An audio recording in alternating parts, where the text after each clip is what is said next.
Bu surəni Peyğəmbər sallallahu aleyhi və səlləm oxuyan zaman Əbu Bəkir radiyallahu anhu Peyğəmbərin sallallahu aleyhi və səlləm dünyadan köçmə anı yaxınlaşır deyərək hönkür-hönkür ağlamağa başlayır.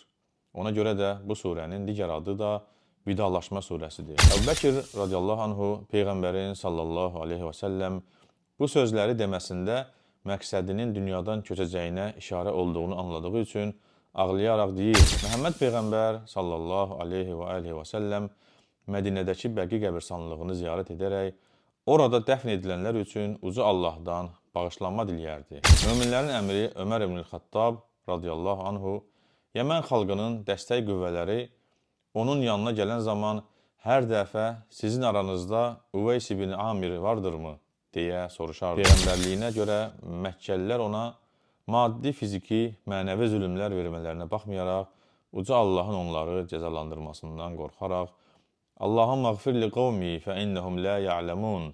Allahım qövmümü bağışla, həqiqətən də onlar bilmirlər deyərdi. Bismillahirrahmanirrahim. Uca Allah cənnət və cəhənnəmə aparan bütün yolları bizə bəyan etmiş, cənnətə çağıraraq cəhənnəmdən çəkindirmişdir. Günahların bağışlanmasına səbəb olub, cənnətə aparan yollardan da biri uca Allahdan bağışlanma diləməyimizdir. Paltarımızı yuyub təmizlədiyimiz kimi, mənəvi aləmimizi, günahlarımızı da yuyan salih əməllər və gözəl söz və zikirlər vardır ki, biz o zikr və sözləri deməklə günahlarımızın təmizlənməsinə səbəb ola bilərik. Uca Allah buyurur: "Vəstəğfirullah, innəlləhə qəfurur rahim." Allahdan bağışlanma diləyin. Həqiqətən Allah bağışlayandır, rəhm edəndir. Hər gün uca Allahdan bağışlanma diləmək gözəl bir adətdir. Peyğəmbər sallallahu aleyhi və səlləm buyurur ki, "Və inni lə əstəğfirullahə fil yevmi mi'ətə marra." Mən hər gün Allahdan 100 dəfə bağışlanma diləyirəm. Lakin hər gün bağışlanma diləməkdən əlavə xüsusi zamanlar var ki, o anda da bağışlanma diləmək gözəl əməllərdəndir. Buna ibadətlərin əsnasında və ya sonunda bağışlanma diləməyi misal çəkmək olar. Belə ki, uca Allah həcc əməllərinin əsnasında belə buyurur: "Thumma afidu min haythu afadan nas vestağfirullah, innallaha gafurur rahim." Sonra insanların axışıb gəldiyi yerdən siz də gəlin və Allahdan bağışlanmanızı diləyin. Şübhəsiz ki, Allah bağışlayandır, rəhm edəndir. Həmçinin səhih hədisdə keçir ki, Allahın Rəsulu sallallahu aleyhi və səlləm namazını bitirdikdən sonra 3 dəfə bağışlanma diləyərdi, yəni əstəğfirullah deyərdi. Hətta insan həyatının sonunda, yaşlı anlarında uca Allaha daha da üz tutub ibadət etməsi ilə yanaşı çoxlu bağışlanma da diləməlidir. Necə ki, uca Allah Quranın ən son bütöv halda nazil olan surəsi olan Ən-Nasr surəsini nazil edərək buyurur: Bismillahirrahmanirrahim.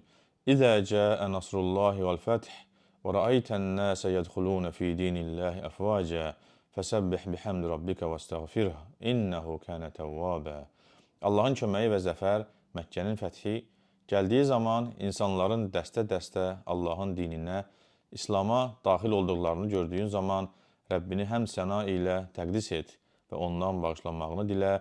Həqiqətən o, tövbələri qəbul edəndir. Bu surəni Peyğəmbər sallallahu aleyhi və səlləm oxuyan zaman Əbu Bəkir radiyallahu anhu Peyğəmbərin sallallahu aleyhi və səlləm dünyadan köçmə anı yaxınlaşır deyərək hönkür-hönkür ağlamağa başlayır. Ona görə də bu surənin digər adı da Vidalaşma surəsidir. Əbu Bəkir barəsində danışmışkən, onun haqda olan bir-iki hadisiyə də toxunmaq istəyirəm. Əbu Səid Əl-Xudri nəql edir ki, Allahın elçisi sallallahu aleyhi və səlləm minbərdə oturub dedi: Allah bir quluna dünyanın cah-cəlalı ilə öz yanında olan arasında seçim imkanı verdi və o da Allahın yanında olanı seçdi. Əbu Bəkir radiyallahu anhu Peyğəmbərin sallallahu aleyhi və səlləm bu sözləri deməsində məqsədinin dünyadan köçəcəyinə işarə olduğunu anladığı üçün ağlayaraq deyir: Atalarımız və analarımız sənə fəda olsun. Biz təəccübləndik və insanlar dedilər: Bu şeyxə baxın, Allahın elçisi sallallahu aleyhi və səlləm xəbər verir ki, Allah bir quluna dünyanın cah-cəlalı ilə öz yanında olan arasında seçim imkanı verdi, o isə atalarımız və analarımız sənə fəda olsun deyir. Vəfatından sonra bildik ki, seçim verilən kəs Allah Rəsulü sallallahu aleyhi və səlləm imiş və Əbu Bəkir də onu içimizdə ən yaxşı tanıyan imiş. Peyğəmbər sallallahu aleyhi və səlləm sözünə davam edərək deyir, malına və dostluğuna görə ən minnətdar olduğum kəs Əbu Bəkirdir. Əgər insanlardan özümə xəlil seçməli olsaydım, Əbu Bəkiri özümə xəlil seçərdim. Lakin Peyğəmbər sallallahu aleyhi və səlləm artıq uca Allahı özünə xəlil seçmişdi. İnsanın da yalnız bir xəlili olur. Allah Rəsulunun xəlifəsi Əbu Bəkir radiyallahu anhu həqiqətən də ürəyi yumşaq, tez ağlayan biri idi. Hətta Peyğəmbər sallallahu aleyhi və səlləm xəstələnərkən ağrısı şiddətləndikdə deyir ki, Əbu Bəkirə deyin, insanlara namaz qıldırsın.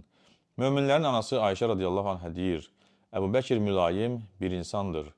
Quran oxuyanda çox ağlayır. Peyğəmbər sallallahu aleyhi və səlləm isə yenə təkrarlayaraq deyir, Əbu Bəkirə deyin, insanlara namaz qıldırsın.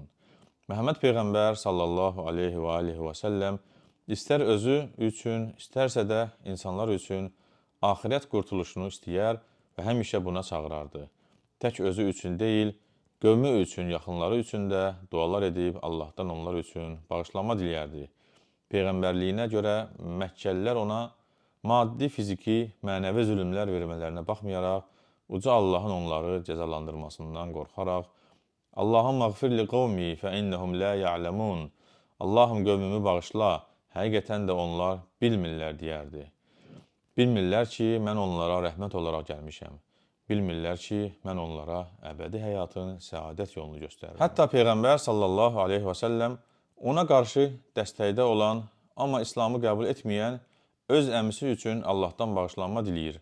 Lakin uca Allah ayə nazil edərək buyurur, Mə kənə linnəbiyyi vəl-ləzīnə əmənu ən yəstəğfiru lil-müşrikin وَلَوْ كَانُوا أُولِي قُرْبَى مِنْ بَعْدِ مَا تَبَيَّنَ لَهُمْ أَنَّهُمْ أَصْحَابُ الْجَحِيمِ.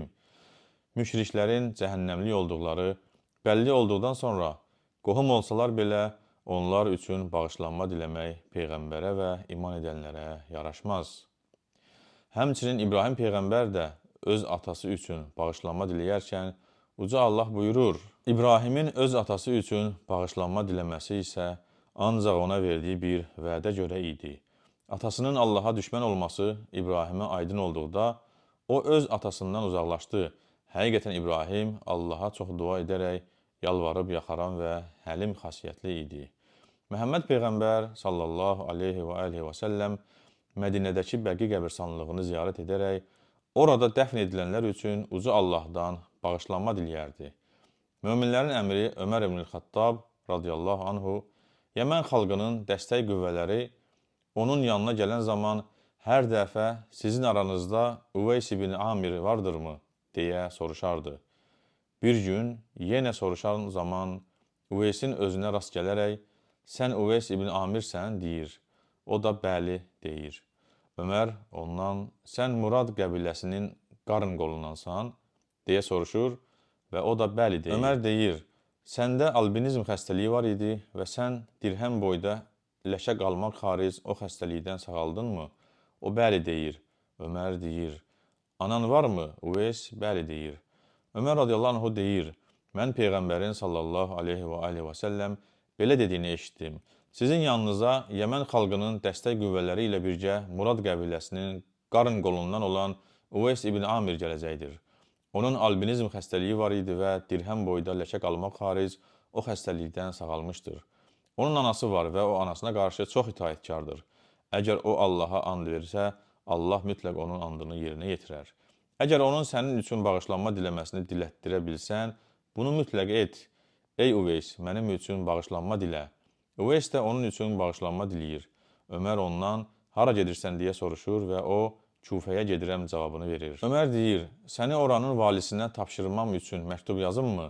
Üveys deyir, mən adi insanlar arasında olmağı daha üstün tuturam. Bu maraqlı qissənin ardı da var, amma bizə lazım olan hissəsi ilə kifayətlənirəm. İndi isə keçirəm əsas mövzumuza. Möminlərin anası Ayşə radiyallahu anhə deyir ki, dedim, ey Allahın Rəsulu, əgər Qədr gecəsinə müvafiq olaramsa, nə deyim? Peyğəmbər sallallahu aleyhi və səlləm dedi, de ki, Allahümmə innəkə afuvun tuhibbul affa fa'fu anni. Allahım, sən əfv edənsən və əfv etməyi sevirsən. Məni əfv et. Bu mübarək gecələrdə bu dua ilə də gözəl Peyğəmbərimiz sallallahu aleyhi və səlləm öz ümmətinə uca Allahın əffini arzu edərək onlara bu duanı öyrətmişdir. Əgər uca Allah bizi əfv edərsə, deməli onun razılığını qazanmış olarıq. Onun razılığını qazanarıqsa, deməli onun cənnətini qazanmış olarıq. Əziz izləyicilər, özümüz üçün, müsəlman yaxınlarımız üçün, xüsusən də dünyadan köçənlərimiz üçün uca Allaha dua edərək bağışlanma diləməmizi həmişə özümüzə adət etməliyik. Lakin bu mübarək günlərdə isə Peyğəmbərimizin sallallahu aleyhi və səlləm göstərişi ilə uca Allahdan əfv və bağışlanma diləməmizi daha da çoxaltmalıyıq. Son olaraq uca Allahdan bizləri və sevdiklərimizi əfv etməsini diləyirəm. Həqiqətən də o əfv etməyi sevəndir və əfv edəndir.